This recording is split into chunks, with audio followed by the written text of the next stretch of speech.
RTI Live News. Ask for right. RTI live news కి స్వాగతం.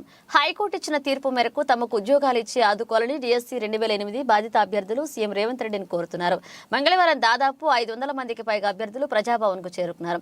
2008 డిఎస్సిలో నష్టపోయిన మెరిట్ అభ్యర్థులకు ఉద్యోగాలు ఇవ్వాలని గత నెల 8న రాష్ట్ర హైకోర్టు ప్రభుత్వానికి సూచించిందని చెప్పారు. ఈ మేరకు తమకు నియామక ప్రక్రియ జరపాలని విజ్ఞప్తి చేశారు. ప్రభుత్వం ఏర్పడిన 3 నెలల్లోపే 30,000 ఉద్యోగ నియామక పత్రాలను అందజేసి నిరుద్యోగుల జీవితాల్లో వెలుగులు నింపిన కాంగ్రెస్ ప్రభుత్వం తమ 15 ఏళ్ల కన్నీళ్లు తుడవాలని కోరుతున్నారు. 2013 జూలై 15న సుప్రీంకోర్టు బీఈడీ అభ్యర్థులకు అనుకూలంగా తీర్పిచ్చింది. ఉద్యోగాలిచ్చే అంశాన్ని పరిశీలించాలని సూచించింది.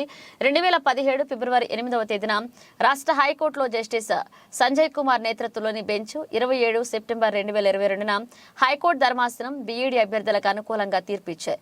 పిటిషనర్ల ఉద్యోగాలు ఇవ్వాలని ఆదేశించింది. అయినా కేసీఆర్ ప్రభుత్వం పట్టించుకోలేదు. ఈ నేపథ్యంలో ఒకే నోటిఫికేషన్లో బాధితులు ఒక రాష్ట్రంలో ఉద్యోగాలు ఉండడం, ఒక రాష్ట్రంలో న్యాయం కోసం ఎదురు చూడడం సరికాదని ఈ నెల 8వ తేదీన రాష్ట్ర హైకోర్టు వ్యాఖ్యానించింది. డిఎస్సి 2008 బాధితుల పట్ల సానుకూల నిర్ణయం తీసుకోవాలని తెలంగాణ ప్రభుత్వానికి సూచించింది. ఈ నేపథ్యంలో దాదాపు 15 సంవత్సరాలుగా న్యాయం కోసం ఎదురు చూస్తున్నామని సీఎం రేవంత్ రెడ్డి నేతృత్వంలోని ప్రజాప్రభుత్వమైన తమకు న్యాయం చేయాలని అభ్యర్థులు కోరుతున్నారు.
కూర్చోండి.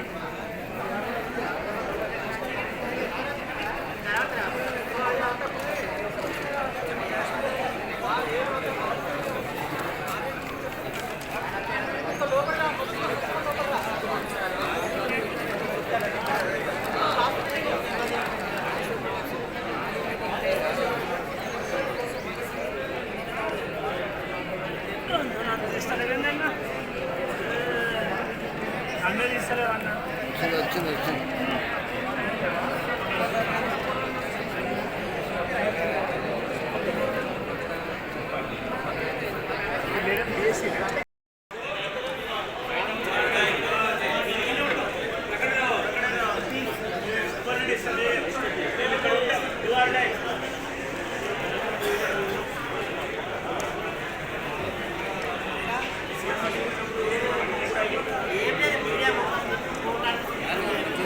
అన్న తీస్తున్నా చూడు.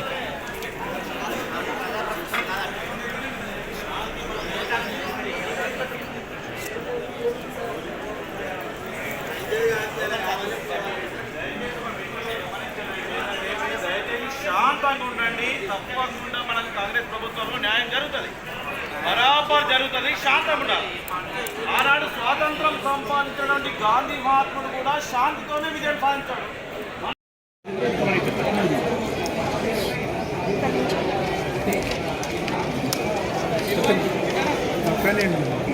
నమస్తే అండి. మేము 2008 డిఎస్సి అభ్యర్థులు ఈరోజు ప్రజాభవన్కి వచ్చాము. దాదాపు 1000 మంది వరకు మేము ఇక్కడ ఉన్నాము. 2008లో మేమంతా కూడా సర్టిఫికేట్స్ వెరిఫై అయ్యి మెరిట్ లిస్ట్లో ఉన్న వాళ్ళము. ఇంకా రేపు మేము అపాయింట్మెంట్ తీసుకోవాలనే సమయంలో కోర్టు ఆర్డర్ ద్వారా మాకు జాబ్స్ అన్నీ పోయి 15 ఏళ్ల నుంచి కోర్టు చుట్టూ తిరుగుతూ మా చెప్పులన్నీ అరిగిపోయేలాగా ఉన్నాయి.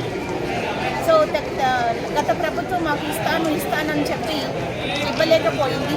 ఈసారి రేవంత్ రెడ్డి గారు మాకు న్యాయం చేస్తారని హస్తం మా నేస్తంగా ఉంటూ 15 ఏళ్ల మా కష్టానికి వాళ్ళ అభయహస్తం ద్వారా మాకు మా కష్టాలు తీరుస్తారని మేము నమ్మకంతో ఇది 3వసారి ప్రజాభవన్కి రావడం జరిగిందండి. వాళ్ళు ఇస్తాను అని చెప్పి అందరూ కూడా మా లీడర్స్ అందరూ కూడా ప్రతి ఒక్క లీడర్ని కలవడం జరిగింది. వాళ్ళు వినతి పత్రాలు ఇవ్వడం కూడా జరిగింది. మేము చూస్తామండి, మీకు న్యాయం చేస్తామని చెప్తున్నారు, కానీ ఎవరు కూడా స్పష్టమైన హామీ మాత్రం ఇవ్వలేకపోతున్నారు. అందుకనే ఈరోజు మా లీడర్స్ అందరూ కూడా పిలవడం వల్ల మేమందరం కూడా ఒక కోడ్ తోటి ఇక్కడికి వచ్చాము. మేము ఎలాంటి హంగామాలు ఏమీ చేయము, నిశ్శబ్దంగా సాయంత్రం వరకు కూర్చుంటాము. మాకు స్పష్టమైన హామీ అనేది విద్యాశాఖ నుంచి కానీ లేదా ముఖ్యమంత్రి వారి అభ్యర్థుల నుంచి కానీ స్పష్టమైన హామీ వచ్చేంత వరకు మేము ఎలాంటి అన్నం కానీ భోజనాలు నీళ్ళు కూడా తాకుండా ఇక్కడ కూర్చొని మాకు న్యాయం జరిగే వరకు వెళ్ళము అని వీక్షించుకొని కూర్చున్నాం. ఇక నుంచి మేము ఎక్కడికి వెళ్ళము. మాకు ఏదో ఒకటి న్యాయం చేయాలి. ముఖ్యమంత్రి గారు కానీ లేదా ఆయన ద్వారా ఆయన ప్రత్యర్థుల నుంచి వాళ్ళ నుంచి కానీ మాకు స్పష్టమైన హామీ ఇచ్చేంత వరకు మేము ఇక్కడ నుంచి కదలము.